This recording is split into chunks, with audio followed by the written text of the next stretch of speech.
ஒட்டுமொத்த கட்சிகளும் கூட்டணி சேர முயற்சி பண்ணது பாத்தீங்களா அப்படின்ற தோற்றத்தை உருவாக்கும். இது என்ன அப்படின்னா சென்டிமெண்டாவே பிளே பண்ணுவோம் அப்படின்னு இன்ன வரைக்கும் பிளே பண்றாங்க.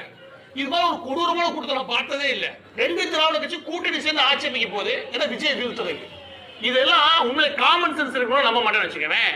அப்ப என்ன நமக்கு புரியுது அப்படின்னா இந்த சோசியல் மீடியா வச்சு பரப்பவும் மூலமா மக்களை மட்டும் கிடையாது செய்தி நிறுவனங்களே குழப்ப முடியும் அப்படின்ற ஒரு விஷயத்தை இவங்க நிரூபிச்சு காட்டுறாங்க. இன்ன வரைக்கும் இதை நம்பவும் செய்யறாங்க. இது ஒரு பெரிய கொடூரமான விஷயம் நான் சொல்லிட்டேன். எனவே இப்ப விஷயத்துக்குள்ள போலாம். இப்ப ஆளுநர் அவர்கள் இருக்காங்க இல்லையா, ஆளுநர் அவர்கள் எதனால தனிப்பெரும் கட்சியா இருக்கக்கூடிய ஒரு கட்சியை கூப்பிட்டு அதை ஆட்சி அமைங்கன்னு சொல்றது அவருக்கு உரிமை இருக்கு. இன்னொரு பக்கத்து உங்களோட தனிப்பெரும்பான்மை இருக்கு அதை காமிங்க அப்படின்னு சொல்றதுக்கு அது உரிமை இருக்கு.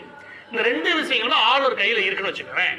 தனிப்பெரும் கட்சியா இருக்கக்கூடிய தாவேகா நிச்சயம் ஆட்சி அமைக்கிறதுக்கு உரிமை கோரலாம். அதுக்கு அவங்களுக்கு உரிமை இருக்கு. ஆனா